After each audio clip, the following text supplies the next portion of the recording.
Supreme Overlord, Vanny Vanilla. Welcome back to another exciting episode of Gundam Death Breakdown.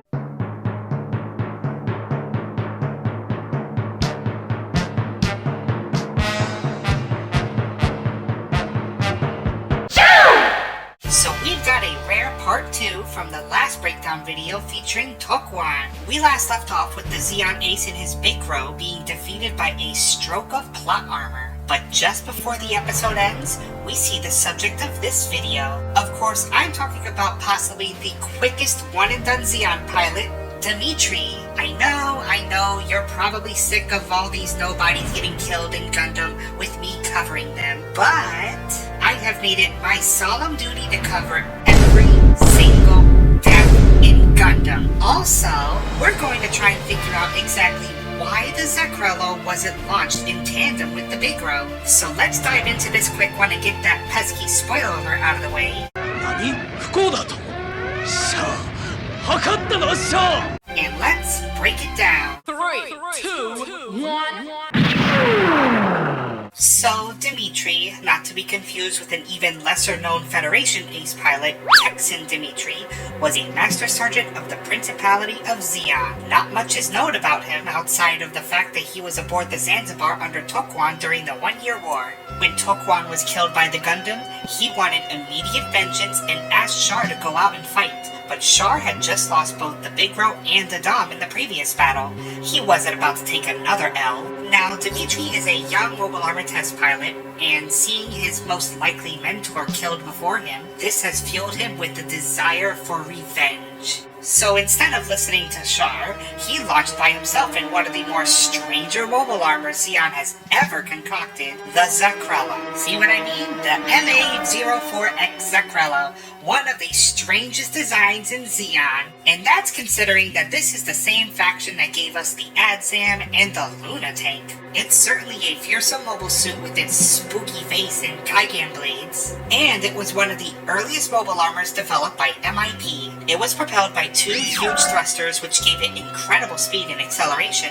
but it lacked the ability for agile evasion. Essentially, this thing was great at linear high-speed attacks. The Zakrello was equipped to the teeth, no pun intended, with 3 main weapons. 2 4-tube missile launchers on its side, a pair of Gigan sights called Heat Nadas, and its main weapon, a scattering megaparticle cannon. We've seen the missile launchers in action on the Big Crow, and the Zakrello uses them in a similar fashion, but the Heat Nadas are an interesting touch. These babies can heat to high temperatures like a heat saber, thus increasing their cutting power and can be absolutely deadly to anyone caught by them. As for the megaparticle cannon located in its mouth, it's a very unique weapon. Not only is it capable of firing a concentrated beam that could sink a battleship in a single shot, it can also adjust and diffuse the beam to make it scatter and hit multiple targets. It's kind of like a big shotgun. This type of scattering megaparticle cannon is seen once again in future mobile suits like the Baldock, Palace of Thieves, and the Psycho Gundam Mark II. So with this mobile armor piloted by a rogue test pilot, we will see just how Amuro and the Gundam fares against a fast mobile suit like the Zakrello. But because of its horrid performance, it was mostly scrapped. But it did somehow spawn a pair of variants, the Zakrello Kai and the Brarello. What is that? What the fuck is that? Anyway, so we once again catch up with the White Base as they just pulled away from the Zanzibar. That is until a single mobile suit reading was picked up, with Kai in the shower for who knows what reason, and Sayla going through castfall issues. Who's left to go out? Hayato, of course. And he's going to take the Jeep easy like Sayla did earlier, right? Right? Because we need to sell those toys? Wrong! Oh, so now you want to send the gun tank into battle. Rather than use it like a turret in the last episode, Bright orders Hayato to launch in the gun tank.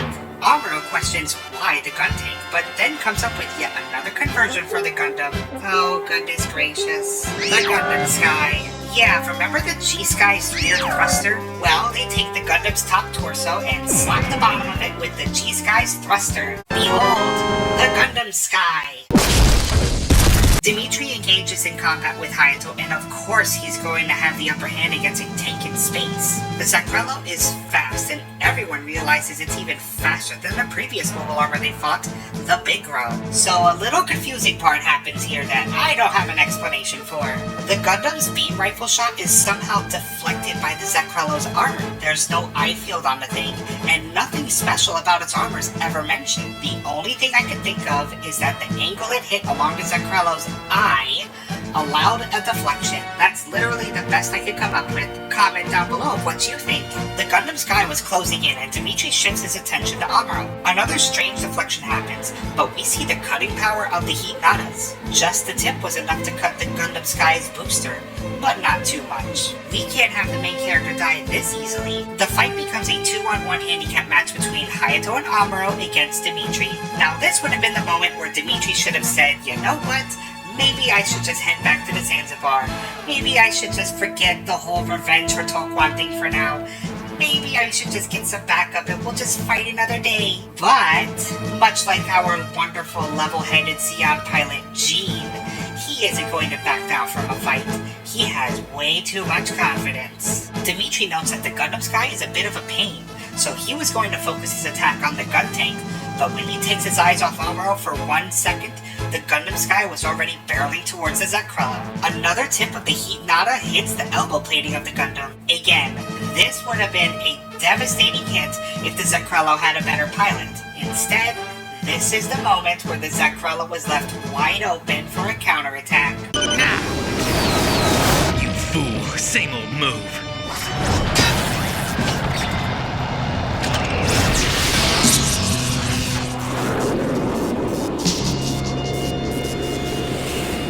No mistake. I made a direct hit to his engine. Yep, that's the end of the Zekrello. That's it?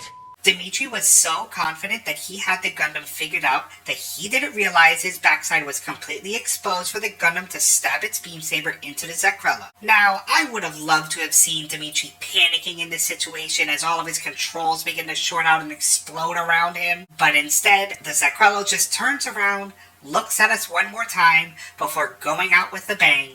Well, damn. Dimitri, a complete nobody who piloted a spooky mobile armor, dies in the later months of Universal Century 0079.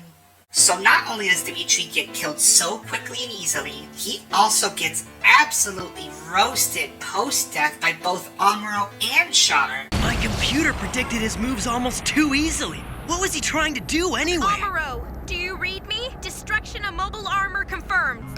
Captain. Huh? I'm very sorry about what happened with Dimitri earlier. Drop it. I couldn't care less about a weapon I wasn't even aware of. Right. Which brings us to the big question after watching these episodes. If the Big Bro and the Zekrello were in the Zanzibar, how the hell did Char not see the Zekrello in the hangar? Was it hidden behind two DOMs? And why was it the Zekrello and the Big Bro launched in tandem against the White Base? The straight line speed of the Zekrello, with its devastating beam cannon, along with the Big Bro's mobility, these two could have taken out the White Base easily. The only way I could think of it besides plot convenience is that the crew, or perhaps Tokwan, didn't have confidence in either the Zekrello or Dimitri. It makes no sense that if you have a mobile armor that can take out a battleship in one shot, to not send it out into battle. But yes, I get it. Zeon's bad guys, Earth Federation good guys. Still, it would have been nice to see a real fight with both mobile armors against the White Base crew. Personally, I love the Zekrello. The goofy, spooky face and the heat nadas are iconic. If a more capable pilot was in the Zekrello, I think it could have worked. I mean, just look at the Brorello, like, come on! The bastard love child of the Zekrello and the Brobro? It has everything that the Brobro had and the Zekrello has combined.